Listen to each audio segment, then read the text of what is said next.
அனைவருக்கும் வணக்கங்க.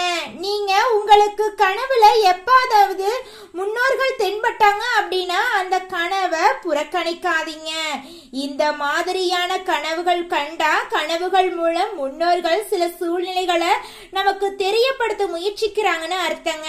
இப்போது புரட்டாசி மாதம் நடக்குது. இந்த மாதத்துல மகாலயபட்சம் நடக்கும் நேரத்துல நமது கனவுல முன்னோர்கள் வந்தா என்ன அர்த்தம், எதை உணர்த்துது என்பதை இந்த பகுதியில தெரிந்து கொள்ளலாம் நண்பர்களே.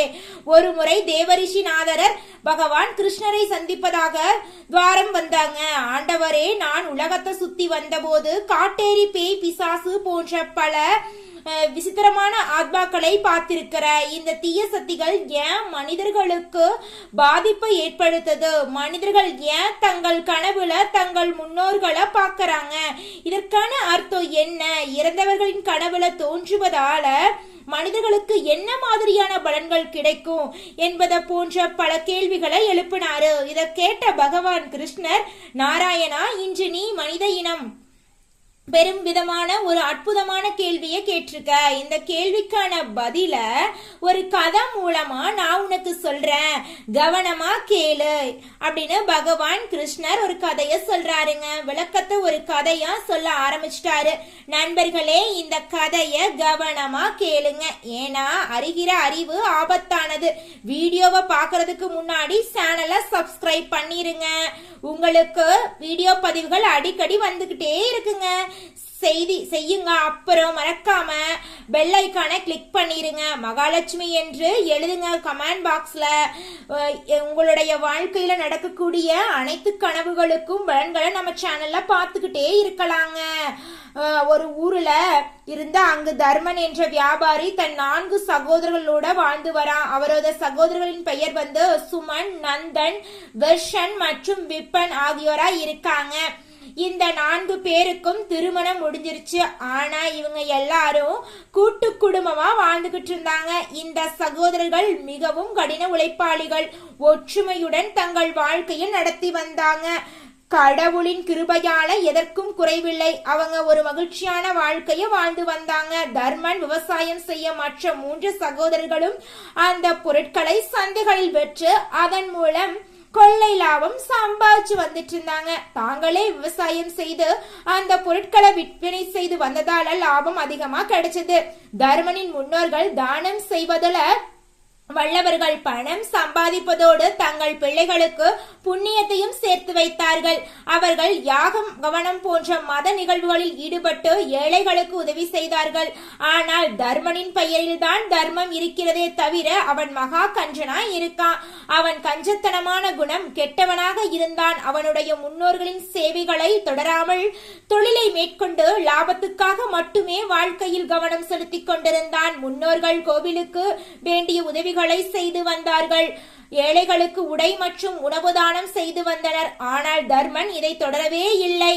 அவன் சம்பாதித்த பணத்தை கொண்டு தர்ம காரியங்களை செய்யாமல் தன்னுடைய செல்வத்தை குவிப்பதில் மட்டுமே கவனம் செலுத்தி வந்தான்.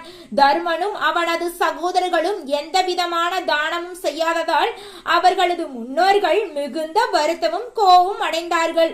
ஒரு முறை பித்ருபட்சத்தின் போது தர்மனின் முன்னோர்கள் அனைவரும் தங்களின் சந்ததிகளை சந்திக்க வந்தார்கள். அப்ப என்ன நடந்துச்சுன்னு பாத்தீங்கன்னா, தர்மமும் அவரது மகன்களும் முன்னோர்களுக்காக ஸ்தானம் தர்மம் பிரசாதம் செய்து பசித்தவர்களுக்கு உணவளிக்கவில்லை. அதனால முன்னோர்கள் ரொம்பவும் கோவப்பட்டுட்டாங்க. என்னடா பண்றது, நம்ம பசங்க இப்படி பண்ணிட்டாங்களே அப்படின்னு கோவப்படுறாங்க. தங்களுடைய மகனின் நடத்தை அவர்களின் மனதில் பல கேள்விகளை எழுப்பியது. அவர்களின் செயல்கள் ரொம்பவும் கஷ்டப்படுத்தது. முன்னோர்கள் பித்ரு உலகத்தில் மகிழ்ச்சியற்ற நிலையில் இருந்தாங்க. தொடர்ந்து பணம் சம்பாதிக்கும் பேராசையில் வாழ்ந்து வந்தான். முன்னோர்களுடைய வழிபாடு முறைகளை முற்றிலும் மறந்துவிட்டான். இதனால் அவரது முன்னோர்கள் கவலைக்குள்ளானார்கள். முன்னோர்களின் ஆன்மாக்கள் மிகுந்த அதிருப்தியுடன் இருந்தன. ஒரு நாள் தர்மனின் முன்னோர்கள் தங்கள் மகன்களின் நடத்தையில் மிகவும் அதிருப்தி அடைந்து அதை பற்றி தெரியப்படுத்த கீழுலகம் வந்தார்கள். அவர்கள் கடவில் போய் சொன்னாவது புரிஞ்சுக்குவாங்க. நமது சந்ததிகள் இவ்வளவு சுயநலவாதிகளாக மாறிட்டாங்க, கண்டிப்பா அவர்களை திருத்தியே ஆகணும், நல்வழிப்படுத்தணும் என்று தங்களுக்குள்ள பேசிக்கிட்டு இருக்காங்க முன்னோர்கள்.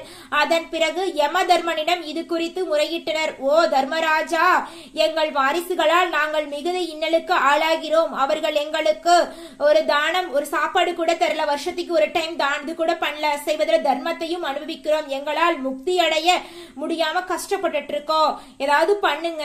எங்கள் பிள்ளைகளை சந்தித்து அவர்களிடம் நமது கடமைகளை சொல்லி வேதங்களில் கூறிய தர்ம வழிகளை எடுத்து சொல்ல விரும்புகிறோம். சுவாமி, தயவு செய்து இதற்கு அனுமதி தர முடியுமா என்று கேட்டனர். இதை கேட்ட யமதர்மன், மகாத்மாக்களே, உங்கள் மகன்களை நேரடியாக சந்திக்க முடியாது, ஆனால் கனவுகளின் மூலம் அவர்களுக்கு குறிப்புகள் சொல்ல முடியும், சமீட்சைகள் வழங்க முடியும். இதன் மூலம் உங்கள் வருத்தங்களை அவர்கள் பெரியப்படுத்தாமல் ஆலோசனை கூறினார். முன்னோர்கள் யமதர்மனின் கருத்தை ஒப்புக்கொண்டு தங்கள் மகன்களின் கனவுகளில் தோன்றி அவர்களுக்கு தேவையான சமீட்சைகளை தர முடிவு செய்தனர். முதலில் மூத்த மகன் தர்மனின் கனவில் தோன்றி அவனுக்கு ஒரு சமீட்சையை கொடுக்க முயற்சித்தனர். மறுநாள் என்ன நடந்துச்சுன்னு பாத்தீங்கன்னா, முன்னோர்கள் முயற்சிகள் தோல்வி அடைந்தனர். அந்த கனவை பத்தி அவன் கொஞ்சம் கூட பயப்படவே இல்லை. மிகுந்த ஏமாற்றத்தை அடைந்தார்கள் முன்னோர்கள் எல்லாம். பின்னர் மற்ற மகன்களின் கனவுகளில் தோன்றி அவர்களுக்கும் பல்வேறு சமீட்சைகளை வழங்கினார்கள். ஆனால் மற்ற பிள்ளைகளும் அடையாளங்களை பின்பற்றவில்லை. அவர்களும் முன்னோர்களை புறக்கணித்துட்டு போயிட்டாங்க. இதனால முன்னோர்கள் மிகுந்த வருத்தத்துடன் கவலைக்குள்ளாயினர். அறிகுறிகளும் மகன்களுக்கு புரிந்து கொள்ளப்படவில்லை. தர்மம் பேராசையில் மூழ்கி பணம் சம்பாதிக்க வேண்டும் என்ற ஒரே ஆசையில் ஓடிக்கொண்டிருந்தான். அவனது முன்னோர்களால் கனவில் தரப்பட்ட தெய்வீக சமீட்சைகளின் முக்கியத்துவத்தை அவன் சரியாக கவனிக்கவில்லை. எனவே பித்ருக்களின் சாபத்திற்கு ஆளாக நேரிட்டது. சில நாட்களிலேயே தர்மனின் வியாபாரத்தில் நஷ்டம் ஏற்பட தொடங்கியதுங்க. அவர் செய்த தவறால் நஷ்டம் மட்டுமல்லாமல் பெரும் செலவுகளும் ஏற்பட்டனுங்க. அவன் சம்பாதித்த பணத்தை கொஞ்சம் கொஞ்சமாக இழந்து கொண்டிருந்தான். அவனது அனைத்து தொழிலும் நஷ்டமடைய தொடங்கியது. எனவே தர்மனின் சகோதரர்களுக்கிடையே சண்டைகள், வாக்குவாதங்கள் ஆரம்பமானது. முன்னோர்கள் சேர்த்த நிலங்கள் அனைத்தும் விற்பனை செய்யப்பட்டனர். சகோதரர்கள் ஒருவருக்கொருவர் சண்டையிட்டு தங்களின் சொத்துக்களை விற்று பிரித்து சென்று விட்டனர். இதை பார்த்த முன்னோர்கள் மிகுந்த வேதனைக்குள்ளானர். தங்களின் வாரிசுகள் சொத்துக்களையும் குடும்ப உறவுகளையும் இழந்ததை பார்த்து துயரத்தில் மூழ்கினர்.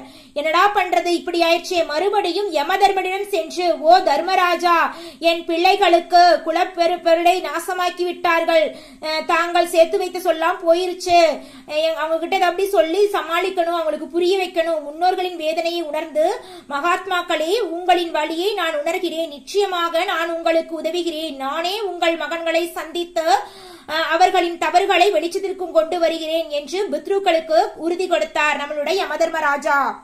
அதன் பிறகு எருமையில் அமர்ந்து சுவாமி சவாரி செய்தபடி பூலோகம் வந்தனர். முதலில் தர்மனின் வீட்டுக்கு அருகே வந்து ஒரு பிச்சைக்காரனை போல் தன் வடிவத்தை மாற்றிக்கொண்டு, தேகி வீட்டில் யாராவது இருக்கிறீர்களா? நான் ஒரு துறவி, நெடுதூரம் பயணம் செய்ததால் எனக்கு மிகவும் பசிக்கிறது, தயவு செய்து சாப்பிட உணவு தாருங்கள், ஏதாவது கிடைக்குமா என்று கெஞ்சி கேட்டனர்.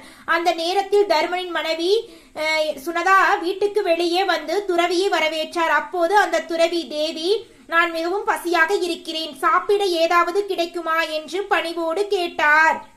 அதற்கு சுனந்தா, சாது அவர்களே, சற்று பொறுத்திருங்கள், எனது வீட்டுக்காரர் வந்துருவாரு, அப்புறம் நான் சொல்லிட்டு உங்களுக்கு உணவு வாங்கி தர்றேன் அப்படின்னு சொல்றாரு. முகத்தின் சோகம் படர்ந்திருப்பதை பார்த்து, அன்பு மகளே, உன் முகத்தில் சோகம் தெரிகிறது, இதற்கு என்ன காரணம் என்று கேட்டார். சுனதா மிகுந்த வருத்தத்தோடு, சாது அவர்களே, தாங்கள் சொல்வது உண்மைதான். முன்பு எங்கள் குடும்பம் கூட்டு குடும்பமாக இருந்தது. நாங்கள் செல்வ செழிப்போடு வாழ்ந்து வந்தோம். ஆனால் யார் கண்ணு பட்டுதோ தெரியல, எங்க குடும்பம் சண்டையில பிரிஞ்சு சொத்து பத்தெல்லாம் இழந்து நாங்க இப்ப தெருவுல நிக்கிற நிலைக்கு போயிட்டோம், ஏழ்மையா வாழ்ந்துகிட்டு இருக்கோம் அப்படின்னு சொல்றாங்க அந்த பொண்ணு. அப்புறம் என்னாகுதான், யமதர்மன், மகளே, உனது இந்த மோசமான நிலைக்கு காரணம் என்ன தெரியுமா? பித்ருதோஷம். உன் கணவரின் முன்னோர்கள் மிகுந்த கோபத்தில் இருக்கிறாங்க. ஏன்னா உங்கள் கணவரும் அவரது சகோதரர்களும் அவர்களுக்கு முறைப்படி பிண்டதானம் செய்யவில்லை அப்படின்னு சொல்றாரு. இதை கேட்ட தர்மன் ஓடி வந்து, சுவாமி, என் சகோதரர்களும் நானும் எல்லாவற்றையும் இழந்து விட்டோம். இப்போது கொடுமையான நோயின் காரணமாக நான் கொஞ்சம் அவதிப்பட்டு இருக்கேன். தயவு செய்து நான் செய்த தவறு என்ன என்று கொஞ்சம் எனக்கு சொல்லுங்க, விளக்கமா சொன்னாதான் எனக்கு புரியும். யமதர்மன் இது பற்றி விரிவாக பேச ஆரம்பிச்சாருங்க. உங்களுடைய முன்னோர்களை நீங்களே புண்படுத்தி இருக்கிறீர்கள், அதனாலதான் உங்கள் வாழ்வில் செல்வம் எல்லாம் போயிருச்சு. நீங்களே அவங்களோட சாபத்தை நிவர்த்தி செய்யணுங்க. தர்ப்பணத்தை கூட முறைப்படி செய்யவில்லை, அதனால் முன்னோர்கள் கோபத்தில் உள்ளனர். இதன் காரணமாகத்தான் நீங்கள் இவ்வளவு மோசமான நிலைக்கு ஆளாகி இருக்கிறீர்கள் என்று எடுத்துரைத்தார். அதன் பிறகு அந்த சாது தர்மனிடம் முன்னோர்கள் பலமுறை கனவில் மூலம் உனக்கு காட்சி தந்திருக்கிறார். ஆனால் நீயும் உனது தம்பிமார்களும் அவர்களது அறிகுறிகளை புறக்கணித்து விட்டீர்கள். இப்போது அதற்கான தண்டனையை தான் அனுபவித்து வருகிறீர்கள் என்றார். மகாத்மா, நீங்கள் உண்மை சொன்னதெல்லாம் உண்மைதான் போல தெரியுது. எனக்கு முன்னோர்கள் கனவில் வந்து தரிசனம் தந்தது உண்மைதான். ஆனால் அவர்கள் தந்த அறிகுறிகள் என்னால் சரியாக புரிந்து கொள்ள முடியவில்லை. சாது அவர்களே, முன்னோர்கள் கனவில் வருவதை எவ்வாறு புரிந்து கொள்ள முடியும் என்று கேட்டார். அதன் பிறகு சாது வடிவத்தில் இருந்த யமதர்மன் முன்னோர்கள் கனவில் வருவது பற்றி பகவான் கிருஷ்ணர் கருட புராணத்தில் சொன்ன தகவலை பற்றி எடுத்துரைத்தார். இதை கவனமாக கேட்ட தருமனும் அவனது தம்பிமார்களும் சரியாக மகாலியபட்ச சமயத்தில் தங்கள் முன்னோர்களுக்கு பிண்டதானம் செய்து தங்கள் தவறுக்காக அவர்களிடம் மன்னிப்பு கேட்டனர். இப்படி ஒரு வலிமையான தர்மனின் பித்ருக்களுக்கு முக்தி கிடைத்தது. தர்மனும் அவனது தம்பிமார்களும் மறுபடியும் இழந்த தொழிலை நல்ல முறையில் நடத்த தொடங்கினர். கருட புராணத்தில் பகவான் கிருஷ்ணர் கருட தேவரிடம் முன்னோர்கள் கனவில் வரும்போது எந்தெந்த மாதிரியான அறிகுறிகள் தருவார்கள் என்பது பற்றி தெளிவாக எடுத்துரைத்தார். அதை பற்றி இப்போது நாம் தெளிவாக தெரிந்து கொள்ளலாம். இந்த பித்ருச்ச காலத்தில் நம் முன்னோர்கள் பித்ருலோகத்தில் இருந்து பூமிக்கு வருவதாக கூறப்படுகிறது. இந்த பித்ருபட்ச காலத்தில் முன்னோர்கள் கனவில் வந்தால் அலட்சியப்படுத்தாமல் அது அர்த்தம் என்னவென்பதை தெரிந்து கொள்ள முயற்சி செய்யுங்கள். சாஸ்திரப்படி பித்ருக்கள் நமது குடும்பத்தின் பாதுகாப்பு கவசமாக கருதப்படுகிறது. அவர்களின் ஆசி இல்லாமல் வாழ்க்கையில் வளமும் அமைதியும் பெற முடியாது. பகவான் கிருஷ்ணனின் கூற்றுப்படி யார் ஒருவர் பிதாக்களை மகிழ்விக்கிறார்களோ அவனது வாழ்க்கையில் ஒருபோதும் வறுமையோ அல்லது துக்கமோ வராது. பித்ருக்களின் ஆசீர்வாதம் ஒருவருக்கு இருந்தால் அவர்கள் கண்டிப்பாக வாழ்க்கையில் வெற்றி பெறுவார்கள். அவர்களுக்கு இந்த பிறவியில் புகழ், மரியாதை, கீர்த்தி என்று அனைத்துமே கிடைக்கும். மகிழ்விக்க தர்ப்பணம், பிண்டம் போன்றவற்றை செய்ய வேண்டும். கருட புராணத்தில் பகவான் கிருஷ்ணர் பித்ருக்கள் பற்றி பல முக்கியமான தகவலை தெரிவித்தனர். மரணத்திற்கு பிறகு நல்லொழுக்கம் இருக்கிறவங்களுக்கு சொர்க்கத்திற்கு செல்கிறார்கள், பாவம் பண்ணவங்க நரகத்துக்கு செல்கிறார்கள். உங்களுடைய மரணம் எப்படி இருக்கும் என்பதை முன்கூட்டியே நீங்க தெரிந்து கொள்ளலாம். விபத்து தற்கொலை செய்து கொள்ளும் ஆத்மாக்கள் அகால மரணம் அடைகிறார்கள். ஆத்மாக்களுக்கு சொர்க்கத்திலேயோ நரகத்திலேயோ இடம் கிடைக்காது. இவர்கள் பிரேத யோனியில் சிக்கிக் கொள்வார்கள். இந்த ஆத்மாக்கள் தங்கள் குடும்பங்களை, வம்சத்தை துன்பப்படுத்துகிற இவர்கள் மனநிம்மதி இல்லாமல் அலைந்து திரிகிறார்கள். இவர்களுக்கு பித்ரு சாந்தி போன்ற சடங்குகள் செய்வதன் மூலம் மன அமைதி கிடைக்கும் என்று பகவான் கிருஷ்ணர் கூறினார். மகாலய அமாவாசை திதியில இறந்த முன்னோர்கள் அனைவருக்கும் தர்ப்பணம், பிண்டம் செஞ்சீங்கன்னா இந்த ஆன்மாக்களுக்கு பிரேத யோனியில் இருந்து முக்தி கிடைக்கும் என்று கருட புராணத்தின்படி பித்ருக்களுக்கு செய்ய வேண்டிய பூஜைகள் மற்றும் சடங்குகளை செய்யாத வீடுகள்ல தாங்கள் நிம்மதியின்றி அலைவதை காட்டுவதாக துன்பங்கள் அனுபவிக்கிறார்கள் அப்படின்னு சொல்லப்படுதுங்க. நீங்க தர்ப்பணம் செய்யணும், அப்பதான் உங்க வீடு அருமையா இருக்கும். நெருக்கடிகள் மற்றும் பிரச்சனைகள் நடக்கும். குறிப்பாக அவர்களின் ஆவிகள் வீட்டில் வலிமையாக அமர்ந்து உங்களை கஷ்டப்படுத்திட்டே இருக்குங்க. பகவான் கிருஷ்ணனின் கூற்றுப்படி மகாலியபட்ச சமயத்தில் நம் முன்னோர்கள் ஒரு சில அறிகுறிகளை கனவின் மூலம் நமக்கு உணர்த்துவார்கள். இது மிகவும் முக்கியமான அறிகுறி, ஏனெனில் இது போன்ற கனவுகள் அவர்களின் மனநிலையை வெளிச்சப்படுத்துகிறது. அவர்கள் மகிழ்ச்சியாக இருக்கிறார்கள் அல்லது கோபமாக இருக்கிறார்களா என்பதை உணர்த்துகிறது. எனவே இது போன்ற கனவுகளை ஒருபோதும் நாம் அலட்சியப்படுத்தக்கூடாது. இந்த அறிகுறிகளை கவனமாக பார்த்து பித்ருக்களின் தேவைகளை புரிந்து கொள்ளால் தகுந்தபடி பித்ரு சடங்குகளை செய்யுமாறு முன்னோர்கள் ஆசீர்வாதத்தை நம்மால் பெற முடியும். முதலாவது அறிகுறி பசி மற்றும் தாகம். ஒருவர் தனது மூதாதையர்களின் பசி மற்றும் தாகத்துடன் கனவில் பார்த்தால் பித்ருக்கள் இப்போது பிரேத யோனியில் சிக்கிக் கொண்டதை உணர்த்துகிறது. அவர்களுக்கு செய்ய வேண்டிய தர்ப்பணம், பின்றதானம் போன்றவற்றை முறைப்படி செய்யாத காரணத்தால் தான் அவர்கள் உங்கள் கனவில் வந்து நாங்கள் மகிழ்ச்சியாக இல்லை என்று எச்சரிக்கை செய்கிறார்கள். இது போன்ற சடங்குகளை நீங்கள் செய்யாத வரை அவர்களுக்கு முக்தி கிடைக்கவே கிடைக்காதுங்க. எனவே கனவின் மூலமாக தங்கள் கஷ்டங்களை உங்களுக்கு எடுத்துரைச்சிட்டு இருக்காங்க. பித்ருக்கள் கனவுகளில் சங்கிலிகளில் கட்டப்பட்டு போல் தோன்றினால் அவர்களின் நிலை குறித்து ஒரு முக்கியமான அறிகுறியாக கருதப்படுகிறது. அவர்களுக்கு செய்ய வேண்டிய சடங்கு முறைகளை முறைப்படி செய்யவில்லை என்பதை இந்த கனவு உங்களுக்கு உணர்த்துகிறதுங்க. பித்ருகளுக்கு தேவையான பூஜைகள், தர்ப்பணம் மற்றும் பிற தர்ம செயல்களை நீங்க செய்யணும். மகிழ்ச்சியற்ற நிலையில் இருப்பார்கள். பித்ருக்கள் உங்கள் கனவில் கிழிந்த அழுக்கு ஆடையோடு தோன்றினால் அவர்கள் மிகவும் துன்பப்படுகிறார்கள் என்பதற்காக முக்கிய அறிகுறி என்று பகவான் கிருஷ்ணர் தேவனிடம் விளக்குகிறார். பித்ருகள் முக்தி அடைய நீங்க என்ன பண்ணணும்னு பாத்தீங்கன்னா, கனவுகளில் வரும்போது உடனடியாக பிண்டதானம் மற்றும் தர்ப்பணங்களை செய்ய வேண்டும். உங்கள் இறந்த மூதாதையர்களை உங்களிடமிருந்து ஏதாவது கேட்பதை கண்டால் அவர்களது ஆசை இன்னும் நிறைவேறவில்லை என்பதற்கான அறிகுறியா இருக்கலாம். இது போன்ற கனவுகள் வரும்போது மூதாதையர்கள் எந்த பொருளை கேட்கிறார்கள் என்பதில் நாம் கவனம் செலுத்த வேண்டும்.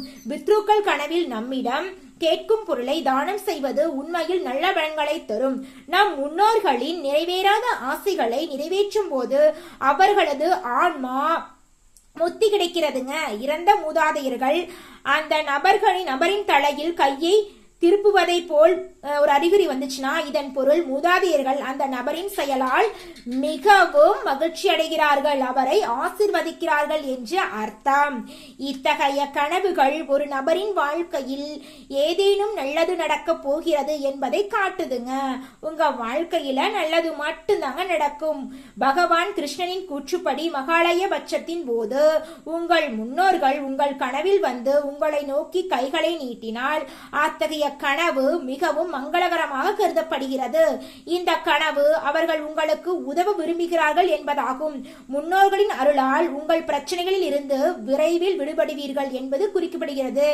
இதுபோன்ற கனவுகள் மிகவும் புனிதமாக கருதப்படுகிறது. ஏனெனில் பித்ருக்கள் உங்களுடன் இருக்கிறார்கள். அவர்கள் உங்கள் வாழ்க்கையில் எப்போதும் அமைதியையும் நலனையும் தருவார்கள் என்பதை குறிக்கிறதுங்க. உங்கள் கனவில் உங்களுடன் பித்ருக்கள் பேசுவது போல் கனவில் கண்டால் அது மிகவும் நல்ல அறிகுறியா இருக்குங்க. இந்த கனவை பார்ப்பது எதிர்காலத்தில் நீங்கள் பெரிய வெற்றியை பெறப்போகிறீர்கள் என்று அர்த்தம். உங்கள் கனவில் தலைக்கு அருகே உங்கள் முன்னோர்கள் நிற்பதை போல் கண்டால் உங்கள் வாழ்க்கையில் உள்ள பிரச்சனைகள் விரைவில் முடிவுக்கு வரும் என்று அர்த்தம். பகவான் கிருஷ்ணன் கூற்றுப்படி உங்கள் கனவில் உங்களின் மூதாதையர்கள் சில நொடிகளில் வந்து மறைந்துவிட்டால் நீங்கள் சில பிரச்சனைகளில் சிக்குவிருப்பதை குறிக்கிறதுங்க. எனவே அதை எதிர்த்து போராட உங்களை தயார்படுத்திக் கொள்ள வேண்டும் என்று அந்த கனவு உங்களுக்கு சொல்ல விரும்புதுங்க. நீங்க என்ன பண்ணணும்னு பார்த்தீங்கன்னா, அடுத்ததாக பிண்டதானம் செய்ய வேண்டும். சடங்குகள் சரியான முறையில் செய்யப்பட்டால் அவர்கள் மகிழ்ச்சி அடைவார்கள்ங்க. நீங்க செய்யக்கூடிய சடங்குகளின் மூலம் நலன்களையும் வழங்குவார்கள். முன்னோர்கள் ஆழ்வதை கனவில் காண்பது மிகவும் அசுபாசமான கருதப்படுகிறது. இந்த கனவு நீங்கள் விரைவில் சில பெரிய பிரச்சனைகளை சந்திக்க நேரிடும் என்பதை குறிக்கிறது. அந்த நெருக்கடியை கண்டு உங்கள் மூதாதையர்கள் வருத்தப்படுகிறார்கள். இது போன்ற கனவுகள் வரும்போது நாம் மிகவும் எச்சரிக்கையாக இருக்க வேண்டுங்க. கடவுள் பக்தியில் மனம் வைக்க வேண்டும். பித்ருக்கள் கனவில் ஆரோக்கியமாக மகிழ்ச்சியுடன் இருப்பது போல் கனவு வந்தா நல்ல ஆரோக்கியமா நீங்க இருக்கீங்க அப்படின்னு கருதப்படுதுங்க. இத்திய கனவுகள் உங்கள் பிதாக்கள் உங்களை ஆசிர்வதிக்கிறார்கள் என்பதற்கான அடையாளமா இருக்கு. இது உங்கள் வாழ்க்கையில் மகிழ்ச்சி, அமைதி மற்றும் செழிப்பை குறிக்கிறது. உங்கள் வாழ்க்கையே அருமையா இருக்க போகிறது.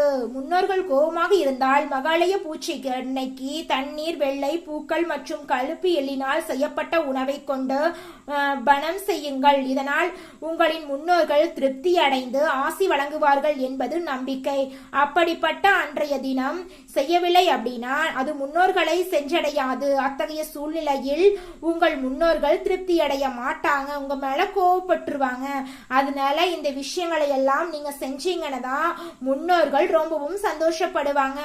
தோஷத்திலிருந்து நீங்க விடுபடணும் அப்படின்னா அன்னதானம் செய்வதன் மூலம் முன்னோர்கள் திருப்தி அடைந்து உங்க வாழ்க்கையில மகிழ்ச்சியையும் முன்னேற்றத்தையும் வழங்குவாங்க. உங்களுடைய ஆசைகளை நிறைவேற்ற செய்வாங்க. சாஸ்திரங்களில் கூறப்பட்டபடி அமாவாசை அன்னைக்கு முன்னோர்களுக்கு பசுவை தானம் செய்யலாங்க.